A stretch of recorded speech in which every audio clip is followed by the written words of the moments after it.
Hello, everyone. You are welcome to another episode with the Strategy Managers.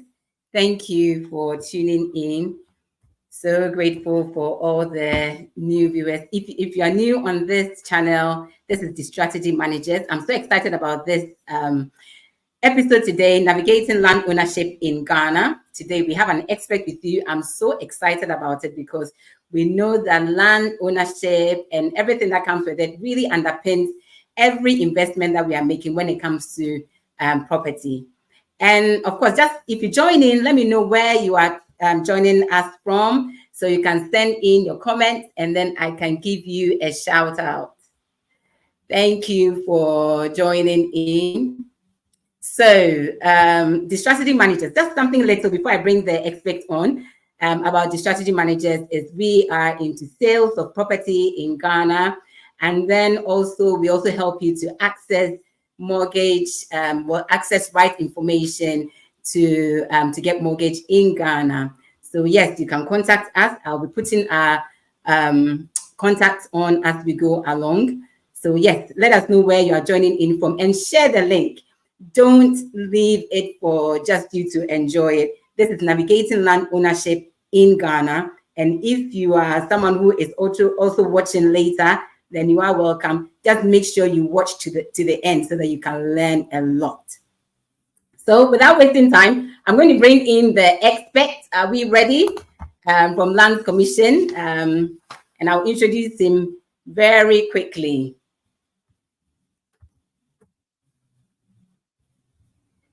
Okay, so there's a little bit of technical hitch here. So I think I'll just give him a minute or two to join in, if you don't mind. But yes, this is Navigating Land Ownership in Ghana. Okay, hello.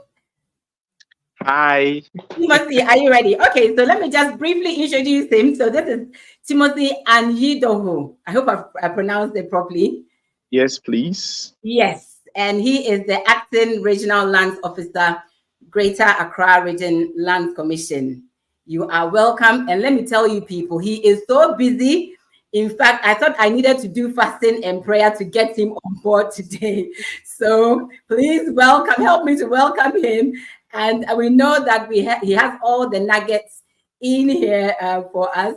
I know we do have a few technical hitches, so he'll be going in and out, but this is Navigating Land Ownership in Ghana. Bear with us. You know, technology, we can never get it right all the time, but he is ready to go. So this is Timothy Anyidoho, Acting Regional Land Officer, Greater Accra Region Lands Commission. I'll be bringing him now. I think he is ready to go. So please don't forget, let me know where you are calling in from, where you are watching us from, whether it's from the Facebook, whether you are from UK, US, this is global. So I know you have your questions ready. Thank you. So hello, Timothy. Hi. Are you ready? Yes, I am. I can hear you loud and clear. Yes, all right. So thank you It's very an much. honor to have you. Thank you very much. You didn't need to fast and pray, just to pray. You can take the fasting out. You know already, the topic we are dealing with in itself needs fasting and prayer. I'm happy to have you here. This is Navigating Land Ownership in Ghana. So we'll just go straight into, because I know a lot of you have a lot of questions to ask Timothy. Of course, I'm your host today. I am Essie Banning Ejapong, but call me Essie. So Timothy, can you just give us a brief overview of land, all the divisions, land commission, land survey, land title, land and land valuation, and why people should come to you? Okay. Just a brief overview. Yeah. All right. So thank you very much. This discussion, thank you very much, the strategy managers. Thank you for the opportunity to speak globally to a range of people who may be seeking to invest in Ghana or who have interest in Ghana. I acknowledge that you are speaking beyond just the Ghanaian, but we are speaking to investors also who may be looking at the Ghanaian terrain as a place to do some investment. And obviously, all this is on land. So as she introduced me and said, I work with the Lands Commission. The reason why I have the privilege of sharing with you is because I work with the only public agency that is responsible for land management and registration in Ghana. So, Lands Commission is a creature of statute, it's a creature of the Constitution of Ghana, which is the highest law of the land. So we are governed by an act of parliament also, which spells out the divisions. And she's talked about the divisions of the commission. So the Lands Commission is a creature of statute which has various parts, to put it simply. So the various parts, like an orchestra, work together for a result. So the Lands Commission, by its act, is responsible for advising government on policy, registering land, surveying land in Ghana, and so has 4 divisions. The 4 divisions that it has is one, the Public and Vested Land Management Division, which is responsible for managing public land. And public land is a species of land in Ghana. So for those of you in the UK, we can say crown lands or land owned by the state. So that is it. Then we have what we call the Survey and Mapping Division, which is responsible for the preparation of plans and survey of the boundaries of Ghana, preparation of site plans, which will be the plans which will delineate the boundaries of each parcel of land in Ghana. Then we have the division, the Land Valuation Division. They are responsible for both undertaking valuation for government, so helping government assess the value of property, but critically for registration, they are responsible for what we call the assessment and the demand of stamp duty. And stamp duty is a tax that is like you are liable for paying for any land transaction. So it is a function of the what we call the GRA, so the Revenue Authority, Ghana Revenue Authority, but it's administered by the Land Valuation Division at this time. And then we have obviously the Land Registration Division, which is responsible for registration in this country. So those are the 4 divisions. However, the Act 767 that created the Lands Commission gives room to the commission to create more divisions. So in the future, we don't know if there can be creations such as maybe the Electronic Conveyancing Division or the ADR Division or some other creature of other division out of it. But at the moment, we say we have 4 divisions, and this is what they are responsible for in the Lands Commission. Yes. Thank you so much, Timothy. So Timothy has just given an overview of the different divisions that we have, which is the Land Commission, Land Survey, Land Title, and Land Valuation. So at least we all know where to go and which department to contact when we are dealing with land purchases.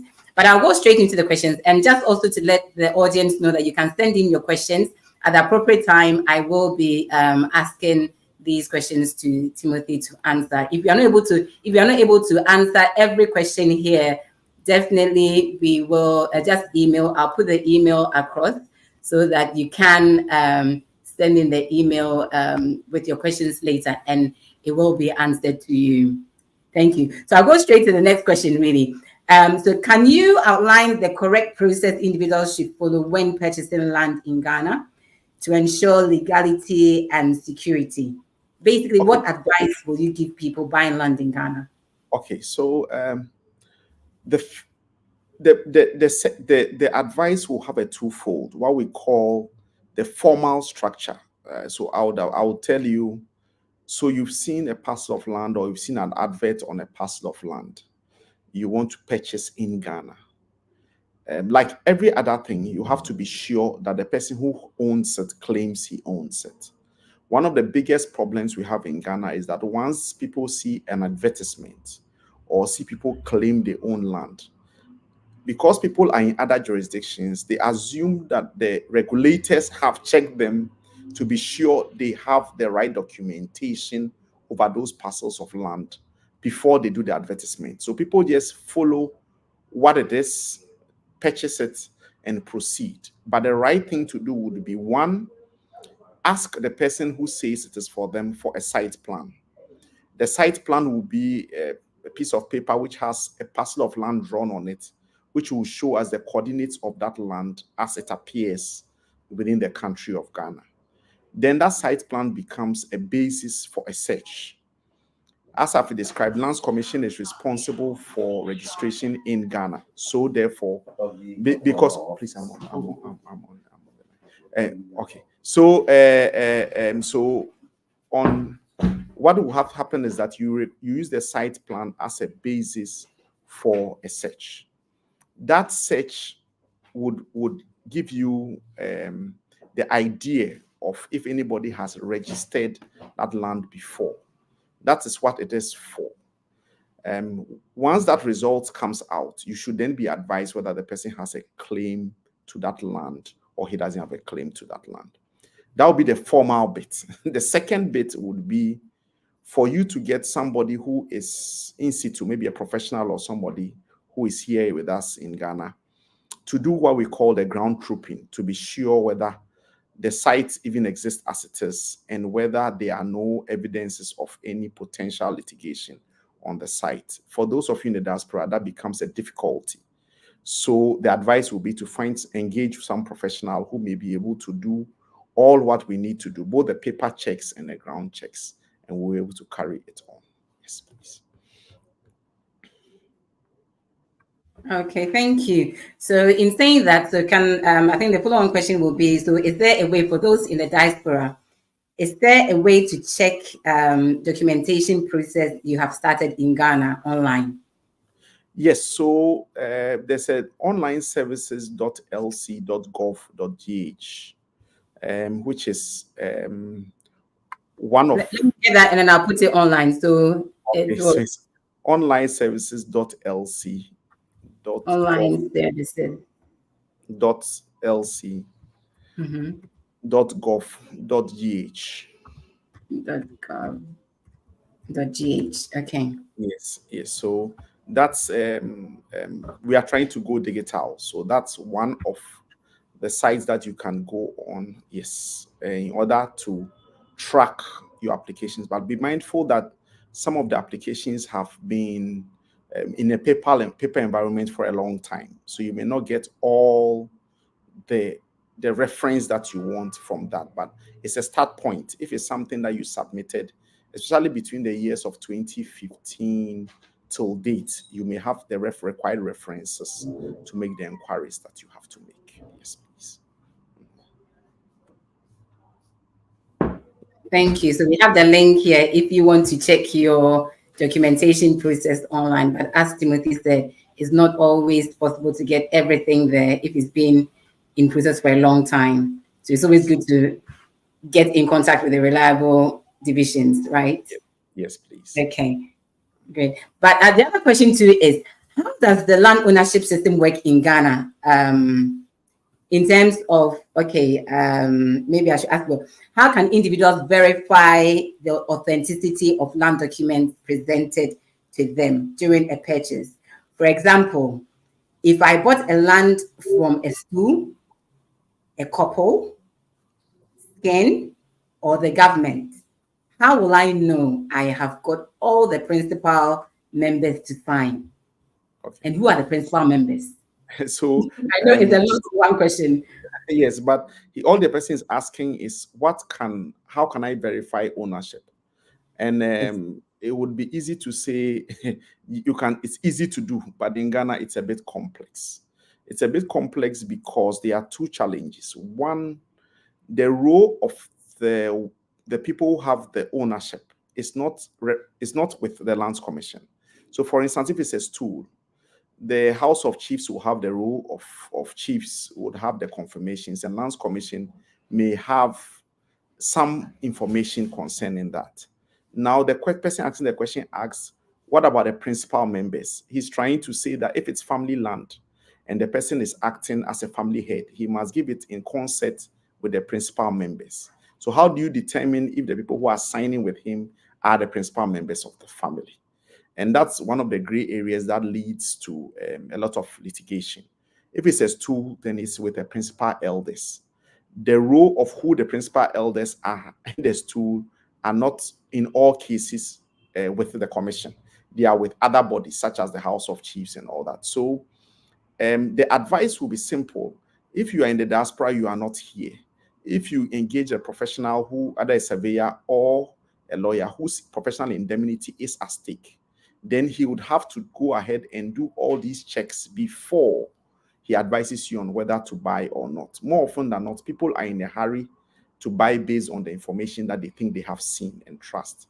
And that may be a challenge, because then you cannot unveil all this background information, and you are just believing on what the person has said to you.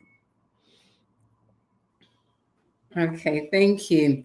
But oftentimes most people will maybe there's this thing, maybe as to what is the cost involved in all this that causes people not to really go through the right channel. Is it expensive to and what are the costs involved? So my suggestion will be, say expensive, and then what if you pay for it and you lose it? It's far more expensive. So in other jurisdictions, I know you have to go. In South Africa, for instance, you need to go through a conveyancer to get the purchase. In the UK, I know you need to see a solicitor. It's the same everywhere. And professionals have fees guided by fees. So I always say it's better to shield yourself from getting into the nitty-gritties. I had a case of dealing with a gentleman today who had bought a land over 20 years, believing that it was the right land. He had been convinced and by some relative that they have done registration, only for him to find out the land was government land. So he couldn't have ever registered. So, and I say, if he had used a professional, a lawyer or somebody, he would have got something. He would have got somebody to hold, but in this case, he doesn't have it to hold. Yes. Wow. Okay. So what you're saying is that when it comes to government land, it cannot be registered. No, it cannot be sold by anybody who is not government. So Lands Commission is the institution that works on behalf of government. Yes. So if the grant is not from government, if it needs two purports to assign it won't work. Yes. Okay. Okay, that's interesting. Thank you. Just to remind the audience, keep your questions coming in. In due time, I will be asking. Let us also know where you are watching us from. This is Navigating Land Ownership in Ghana, brought to you by the Strategy Managers. My name is Esty, and we have Timothy from the Lands Commission Ghana. Okay, so the other question is, what is consent? So it is. Do you maybe it's in different parts. Let me just ask you all, and then maybe you can take your time and break it down for me. Thank you. So what is consent? Do you have different types, and why do you need it? Okay, so consent, as the word says, is an agreement by somebody. So if you are given land, whether it's two land, family land, usually there are clauses in the agreement. And one of them will be that if you are giving it to somebody else, you need the original person's consent. Why? Because if this is X family and they give me land and I'm giving it to you, you must understand that if you don't get the consent of the family, issues such as payment of rent and all those things would not, I don't know who to chase. I'll be chasing maybe X, but X has sold this on to somebody else. So it is getting the permission of the original person that you are going to give it to somebody else, so that at every time he knows the chain of who owns what. So that's generally what consent is. And it's important because it continues the relationship between the landlord, original landlord, and all subsequent people who would have interest in the property. So that if there are any obligations to meet, it will be easy to find the person who must meet that obligations. Because if the person who originally gets it now sells it and leaves the picture, how would the original person know who now is in the picture? And especially if it's a lease, for instance, then who does he chase for his ground rent, for instance? Who does he see if there's some nuisance on the land? Who does he see if there's some challenge reflection to the land? Yes. Wow, that's interesting to know that even though if I owned a property, if I bought a land from Mr. A, if I'm selling it to Mr. B, I need to get the consent from the person that I purchased, the original person. Yes, that is what consent is about. So that at every time, the original person you purchase for will know who has an interest, a lesser interest in his property. Yes, please. Okay. So you often find it usually in stool land is by constitution, Article 267. For government land, you find it. For family land, sometimes it's not. It's a give or take. But for these two, it is a must by law, and then therefore you must obtain consent. Yes. Okay. Thank you. And then also for the purposes of the audience that we tend to have, of course, those who are also interested to buy property in Ghana, what are the legal, if I'm buying a property in Ghana from a developer or an individual, what are the legal documents or certificates that we should look out for when buying the land, just to show the rightful ownership? So the primary document is a land title certificate if you are in Greater Accra and then parts of the Ashanti region. The primary document is a land title certificate. The rest of the documents in other regions will be a registered deed. A registered deed, I would share with you some those who would wish for will see samples of them. So the registered deed is evidence that the person has registered. And how do you confirm that? When you do a search, you find out that their interest shows with the commission. So that's the primary document that you require. In some cases, you may not find them registered, but when you do the search, it may not show any other interest, and they would have other documentation that may be able to show the trail between the search and then that document. But primarily, your first thing is for you to get the land title certificate for Greater Accra, parts of Kumasi, and for all other areas, it should be a registered deed. Okay. But how can you tell the difference between an authentic and a fake document? So the only way you can confirm is to do a search to find out if that certificate, because people may be fraudulent, people may be dishonest. So what they are showing to you, you cannot verify. So I often use the analogy of a car. How can you know that the person selling the car has it? So you go to DVLA or you go for a registration place and you go and say, I want to know whether X has it. And you find some registration details that links you to that person. Then you verify if that person is who he says he is. So that is it. You can't rely, and that's the caution. Be careful on relying solely on the representations of the person who is selling. It is dangerous. You need to verify what he gives to you to be sure it is authentic. Okay. I think with this one, I'll just ask you, put you on the spot. Since you are experienced in this area, what would you say are the common challenges people face when buying land in Ghana? They don't do a search. That's basically it. And secondly, they rely on representations of people. They rely on people who are not professionals, relatives. They send them money. They believe that they are buying what is right. They have no means of cross-checking. They come to Ghana for holidays, and they are relying solely on what the person is telling them verbally. Oh, I've got it. I've registered it. They keep sending money. But if they were to get some professional to deal with, or they can come and verify. I say, I've dealt with a man, 20 years of pursuing a document that is not registrable, if he knew the right thing. So I asked him, why didn't you check? Oh, he was relying on his cousin who he was working with, who has no idea about the field, and always taking money and saying, I'm doing a stamp duty, I'm doing X, I'm doing Y. So that's the biggest mistake, people relying on people who don't have a clue and can tell you things to you. So he's advertised something, he's selling something, he's a chief, and that is it. Just wow. Okay. No, thank you. So what Timothy is saying, that we should do our search when we are buying property or land in Ghana. Try and do your own search. So this is Navigating Land Ownership in Ghana, and we have with us Timothy Anyidoho, the Acting Regional Lands Officer, Greater Accra Region Lands Commission.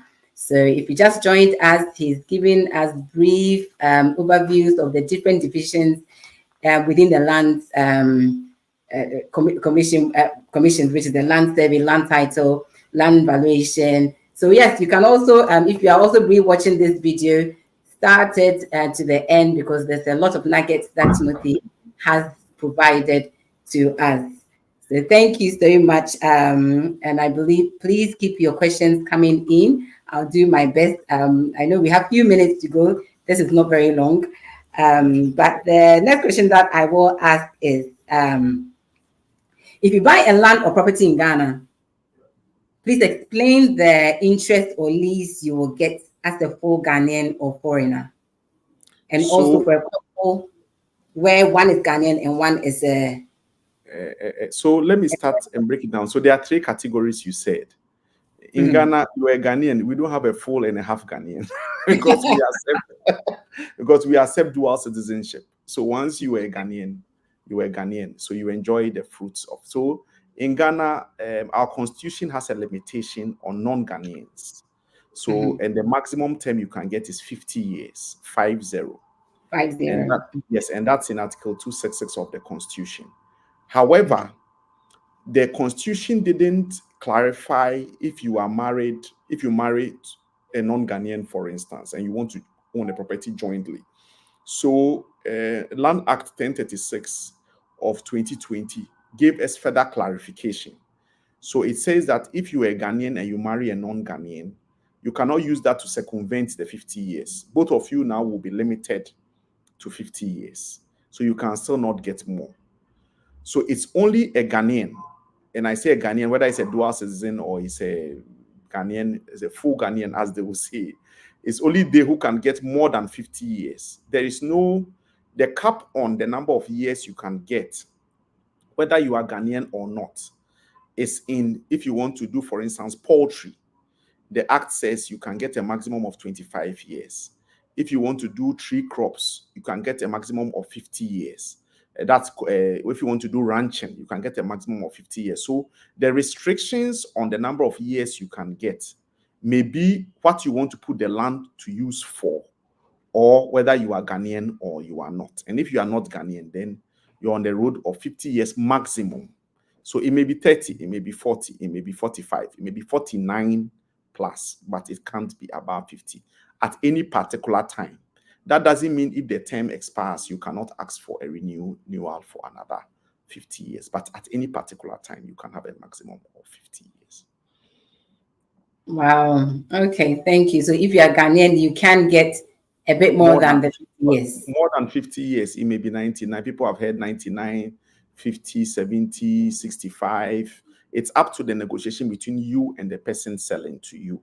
So especially when it's a lease term, it can only be for some number of years. So some cases, government may give 50, in some cases give 99 for extension, in some places. Some individual companies give 30, whatever, 60, 70. It's purely based on negotiation as your maximum term. Yes. Okay, thank you. And then I think I have one or two questions more. Are there any recent changes in legislative, or are there any recent legislative changes? Yes, yes, there is. That we should know. Yes, there is. The act I've been referring to partially in my presentation, which is the Land Act, which was passed in 2020, assented by the President on the 23rd of December 2020, has brought new things, a lot of new things based on the old laws that were, most of them were post-independence, so 1962, 63, 65, and 1973, and then the latest land law, which was for registration, was the land title law, which was 1986, 152. So in 2020, the year 2020, we revised and tried to consolidate all those laws and look forward-looking. So there are new provisions. For instance, provisions have been made in section 73 to 76 for electronic conveyance, so that now we may have a provision that will take care of when we want to do electronic conveyance. Have seen all the technological interventions that have come. For instance, families cannot also give freeholds, meaning that if you hold land in trust of a family, you can't go and sell the absolute interest to other people. In urban centers where issues like land guardism have arisen, provisions in Section 12 have been made for prosecution of people who engage in disrupting in people's interests, so that now you can go to jail between 10 and 15 years if you are seen to be guilty. If you submit your documents for registration, we found out that in Ghana, there's a lot of litigation in court. So now the act in Section 96 says, once you submitted, Section 98, once you submitted for registration, you have to explore the option of ADR, alternative dispute resolution, through either mediation or through negotiation or through arbitration, to try to resolve the matter before you can go to court. These are just a few of the new provisions that I can say legislature-wise that we have done that would affect the registration process going forward. Yes. Okay. No, thank you for briefing us on that one. But then also another question: are there specific areas or regions in Ghana where, particularly in Accra, where land disputes are more common? Is this something that you can shed light on? I thought of this the last time. Everywhere I go, people ask me that, where is it safe? I always say the safe is relative to what checks you have done and who you are dealing with. You know, it's easy to say a place I won't mention offhand, but there are areas that were safe yesterday, they are not safe today. Why? Because a long-standing family head passed, and then the issue of who becomes the next family head arises. So the family splits into two, and therefore one has taken a faction to court. So they are not disputing even about whether the land is for us or not. Now it is who must lead that family, for instance. So, and it is very prevalent in the hot urban beds. For instance, you hear it in some of the regions. You hear them, and recently I read in the Ashanti region, which is a place we've known to be calm for years. But I read that the Regional Coordinating Council had put out a letter advising people who were trying to partake in land guardism to desist from that because they were not using the right channel. So I say it's where the urban, where pressure goes, is where now the scramble for. But there are also areas in Accra and in other regions where there's pressure, but there's calmness because there's a clear identity in who leads that family. They have a good system of record keeping.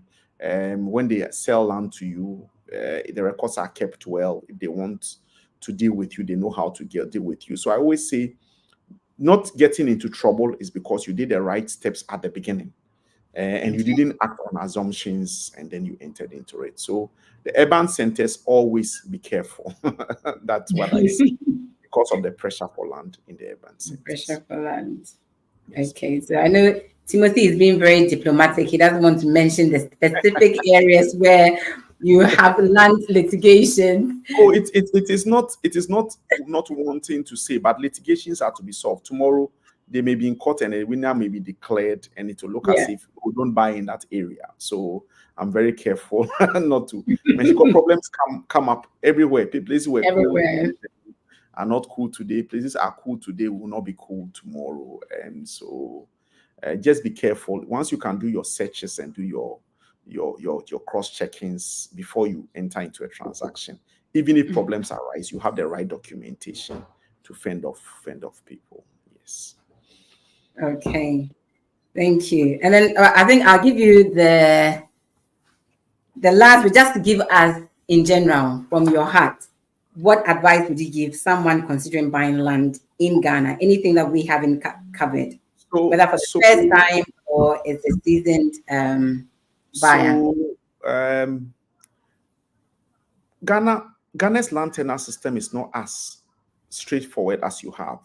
For the French-speaking countries, based on the policy of assimilation, all land is virtually state, so it's easy to deal with it. But in Ghana, because of the complexity of land ownership in terms of family, intra-family, inter-family issues, boundary issues, even though there have been legislative interventions to resolve them, my advice would be what I have continued to hammer on during the program.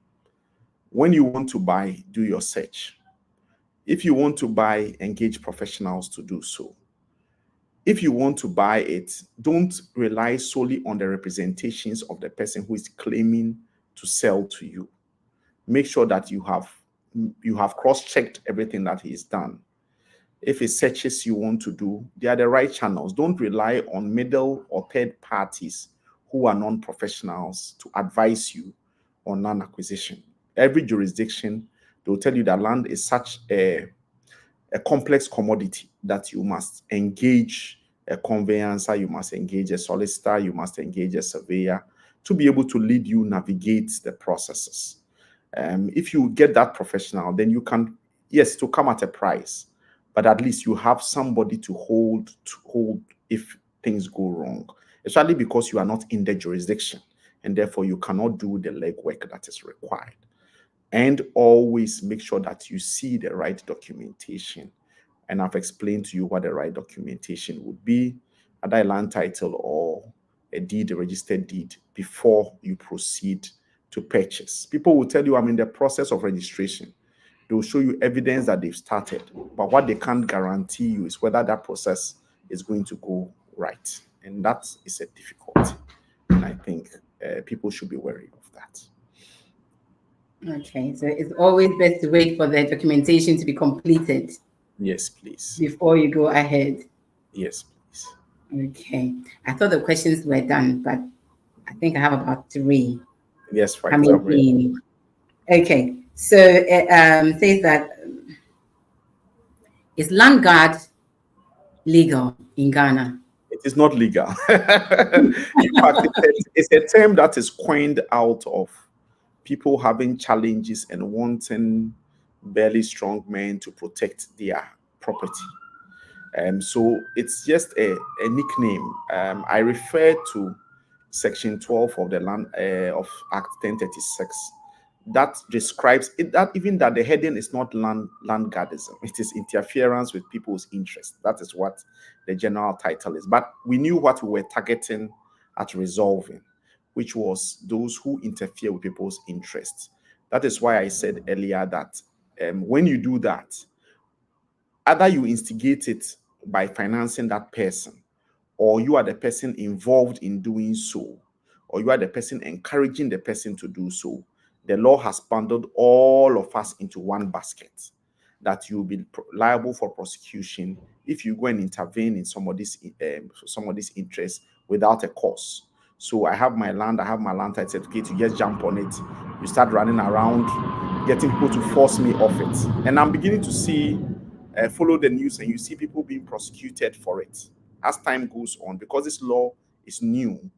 I'm now seeing, recently I saw one person who was a self-styled chief or something and had sold land for somebody, the person, and he was wrong. The other person had a certificate, who is going to jail for a period of years because he sought to use barely men, this land guard. So it's not legal in Ghana. It should not be encouraged. People should not be encouraged to use them.